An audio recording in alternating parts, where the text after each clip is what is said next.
É por isso que após o 11 de setembro, quando nosso país estava em choque, o presidente Bush poderia ter sugerido fazer luto, rezar, ter esperança, mas não, ele disse para fazermos compras. Compras!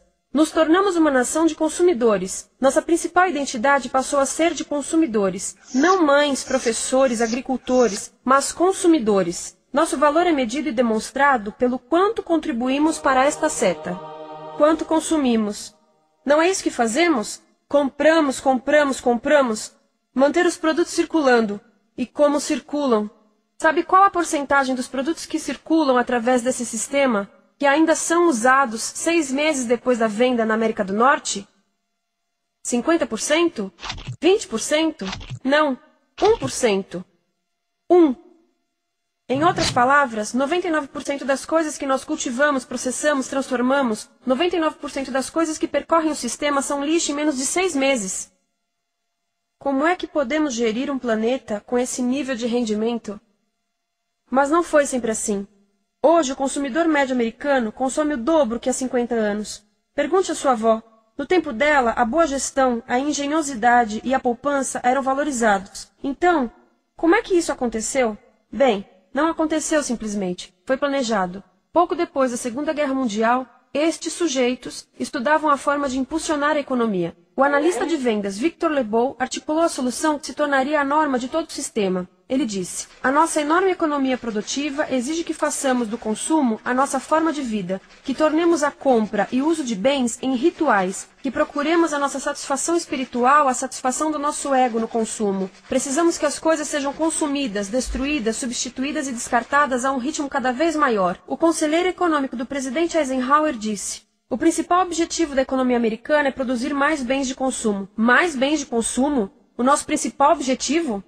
Não é providenciar cuidados médicos, ou educação, ou transportes seguros, ou sustentabilidade, ou justiça? Bens de consumo? Como é que eles nos fizeram adotar esse sistema de forma tão entusiástica? Bem, 2 das suas estratégias mais bem-sucedidas são a obsolescência planejada e a obsolescência perceptiva. A obsolescência planejada é uma outra forma de dizer criado para ir para o lixo. Eles fazem as coisas de modo que sejam inúteis tão rápido quanto possível para jogarmos fora e voltarmos a comprar. Isso é óbvio em sacolas ou copos de plástico, mas verifica-se isso em coisas maiores como esfregões, DVDs, máquinas fotográficas, churrasqueiras, quase tudo, até computadores. Já reparou que quando compra um computador, a tecnologia muda tão rápido que em poucos anos se torna quase um impedimento para a comunicação? Fiquei curiosa e abri um desses computadores para ver o que tinha dentro, e descobri que a peça que se muda a cada ano é apenas uma pecinha no canto. Mas não se pode mudar apenas essa peça, porque cada nova versão tem um formato diferente. Tem que jogar tudo fora e comprar um novo. Estive lendo sobre o design industrial da década de 50, quando a obsolescência planejada começou a aparecer. Esses designers eram muito claros sobre o assunto. Chegavam a debater quão rápido conseguiam que um aparelho avariasse, mas de modo que o consumidor mantivesse fé suficiente para ir comprar outro. Foi tão intencional, mas as coisas não avariam suficientemente rápido para manter essa seta funcionando. Por isso existe também a obsolescência perceptiva. A obsolescência perceptiva nos convence a jogar fora coisas que ainda são perfeitamente úteis. Como fazem isso? Mudam a aparência das coisas. Por isso, se comprou suas coisas há alguns anos, todos percebem que você não tem contribuído para essa seta. E como o nosso valor depende da nossa contribuição para essa seta, isso pode ser embaraçoso. Por exemplo, se eu tiver o mesmo monitor de computador gordo e branco na minha mesa por 5 anos e a minha colega tiver comprado um computador novo, ela vai ter um monitor plano brilhante que combina com o computador, com o celular e até com as canetas. Ela parece estar operando uma nave espacial e eu pareço que tenho uma máquina de lavar na mesa. A moda é outro bom exemplo. Já se perguntou por que os saltos dos sapatos das mulheres passam de largos para finos num ano e no próximo de finos para largos? Não é por haver um debate sobre qual deles é mais saudável. É porque usar saltos largos num ano de saltos finos mostra que você não contribuiu recentemente para a seta. Por isso não vale tanto quanto a pessoa com saltos finos ao seu lado, ou em um anúncio. É para comprarmos sapatos novos. A publicidade e a mídia em geral têm um papel importante nisto. Cada um de nós nos Estados Unidos é bombardeado com mais de 3.000 anúncios por dia. Vemos mais publicidade num ano do que as pessoas há 50 anos viam em toda a vida. Qual é o objetivo de um anúncio, se não nos fazer infelizes com o que temos? Por isso, nos dizem 3.000 vezes por dia que nosso cabelo está errado, nossa pele, nossa roupa, nossos móveis, nossos carros, nós estamos errados. Mas tudo se resolve se formos às compras. A mídia também ajuda a esconder tudo isto e isto. Por isso, a única parte da economia que vemos são as compras. A extração, produção e envio para o lixo acontecem fora do nosso campo de visão. Por isso, nos Estados Unidos, temos mais coisas do que tivemos antes, mas pesquisas mostram nossa felicidade declinando. Nossa felicidade teve seu pico na década de 50, a mesma época em que a febre consumista explodiu. Coincidência interessante. Acho que sei o porquê. Temos mais coisas, porém menos tempo para o que realmente nos faz felizes. Amigos, família, tempo livre.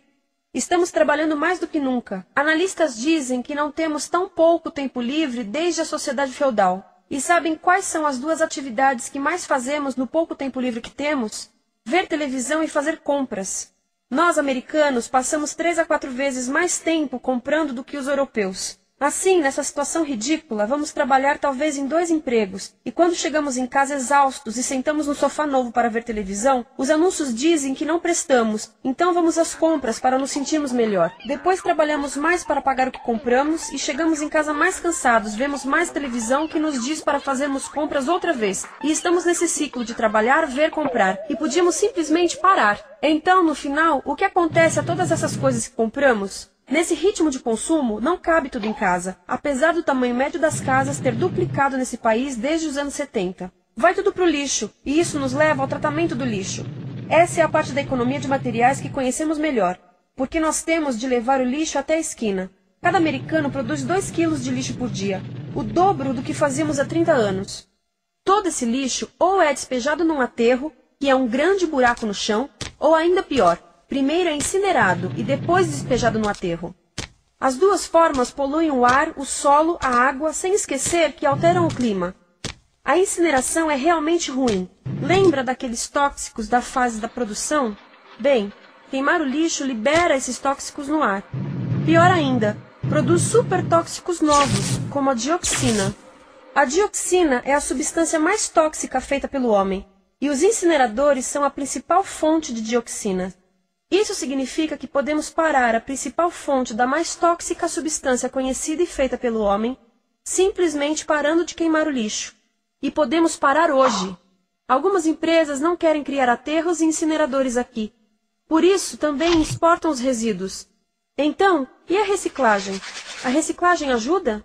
Sim, a reciclagem ajuda. Ela reduz o lixo nessa extremidade e depois reduz a pressão para minerar e colher mais nessa extremidade. Sim, sim, sim, todos devemos reciclar, mas reciclar não é o suficiente. Reciclar nunca será suficiente, por 2 razões. Primeiro, o lixo que vem das nossas casas é apenas a ponta do iceberg.